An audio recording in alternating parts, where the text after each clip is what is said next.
Hey, what's going on, everyone? This is Adult95 with another Transformers retro carded video, and today we're taking a look at Autobot Seaspray. Now, don't ask me to do the gargly voice that he is known for, thanks to the talented Alan Oppenheimer. If you want that, go watch ETR. Dust Mites does a pretty good impression of Seaspray, so Dust, if you're watching this, you're awesome. So, anyways, you got a nice image here of Seaspray. Of course, the actual image of the toy in vehicle mode. Very nice looking figure there. Of course, you get the tech specs here. He is naval defense, and by unyielding as the ocean waves, or be unyielding as the ocean waves, and your enemies shall fall. Well, a little bit dark there for Seaspray, but let's go ahead and get him opened and check him out. And here we have Seaspray out of his packaging, looking pretty good. I actually like this quite a lot for this little guy. And again, there's not a ton I can really talk about. I don't have the Hunt for the Decepticons Seaspray anymore, as much as I love that figure. And I assume Hasbro is going to do a show-accurate version with a slightly different head. It looks more like the cartoon model with the blue eyes. Probably do silver or gray for the propellers. Maybe a slightly darker shade of blue. And I believe in the cartoon he had the Autobot symbol on his chest. It's been a while since I've watched... Sea Change is the main episode of his that comes to mind. But as you can see, mostly molded in yellow, blue, and white, with a little bit of yellow paint right here for the head, because I believe that is molded in white plastic. So it's got the yellow and black paint. The propellers are painted black. You do get some black paint here on little chest windows, some little bits of silver, blue, and yellow on the torso along with the red trim. You got black paint for the cockpit windows. And I think that does it for paint. Yeah, and then some white paint on this panel. Wait, no. I can't tell if that's paint or plastic. I think it's plastic. Never mind. So, and of course, blaster molded in white, painted silver. There you go. So, take a look at him compared to, I believe this is Titan's Return. It's either Titan's Return or Power of the Primes. So yeah, quite the glow up, even though this is still a really fun and cool figure. I don't see myself getting rid of this. If anything, I might turn it into, what was his name? Deep Dive, the G.I. Joe repaint of Hunt for the Decepticons Seaspray. That's if, again, they don't do it with this. So maybe I'll just wait and see. Maybe this will just go in a different part of my collection, maybe IDW. He does, of course, like I said, have that Alana print on their arm. I remember talking about that a long time ago when I did the video for him. But anyways, talk about the new Seaspray. Articulation-wise, his head is on a ball joint, though you don't get a ton of expression. Well, never mind. I guess you get a good amount. It's just difficult with this whole box around his head. You get it to pose, but you get 360 at the shoulder. You get up to there. You get a bicep swivel up and down at the wrists. He's got sword-wielding wrists, but no sword, no rotation. Does have waist swivel, forward and back at the hips, all the way out. Thigh swivel, little over 90 at the knee, and barely an ankle tilt. So it's got pretty good posability and very big shoes. And if you want to give him even bigger shoes, you can fold these all out like you're going into hovercraft mode. Just like, whoop. Just as an example.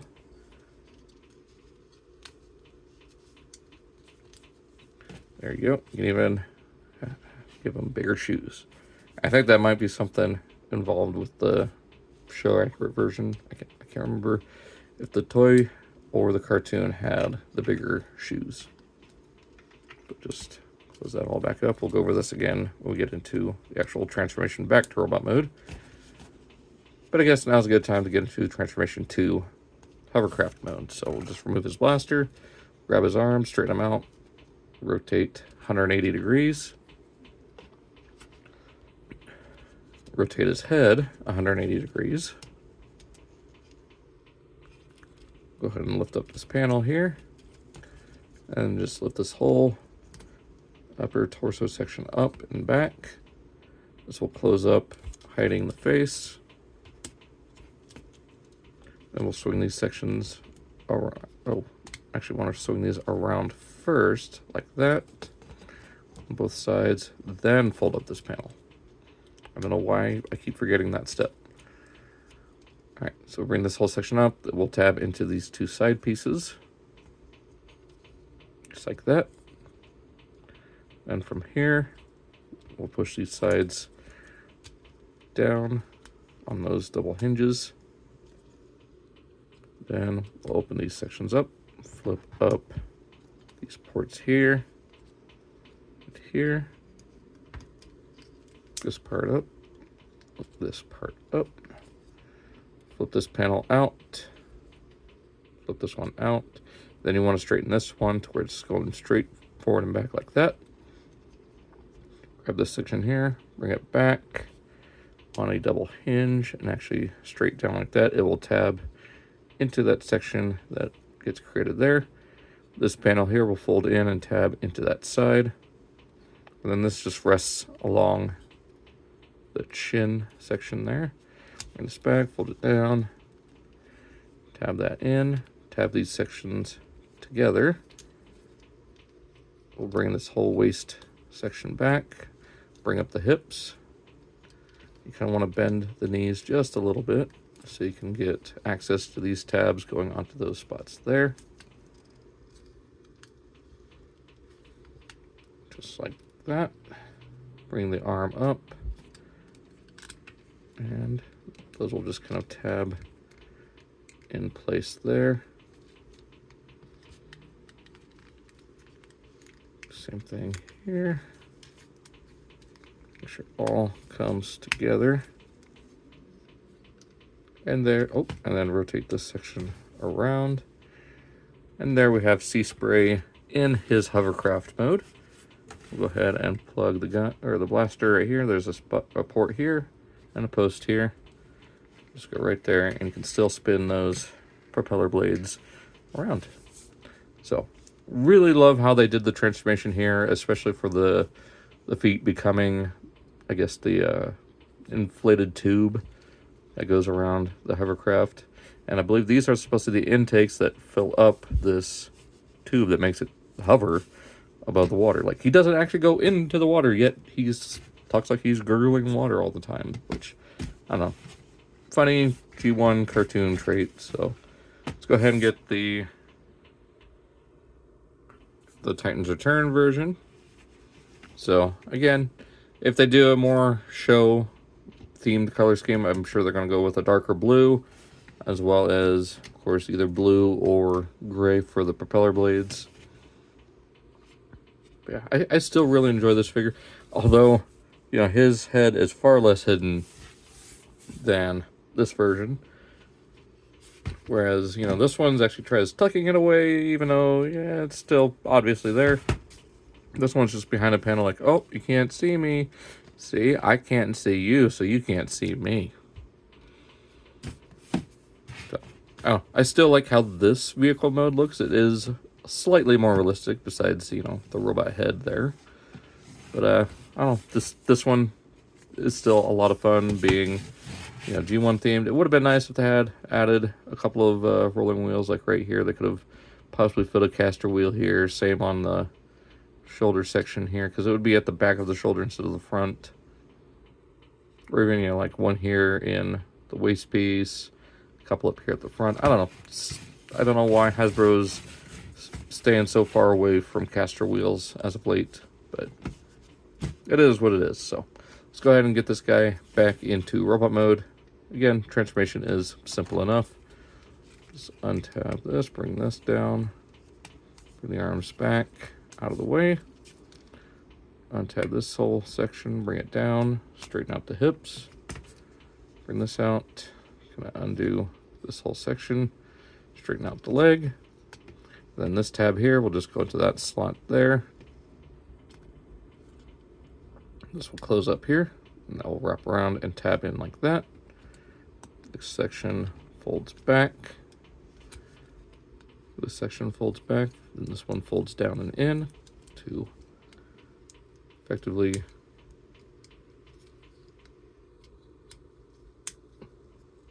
okay, what am I doing wrong here? Is my order of operations wrong? No.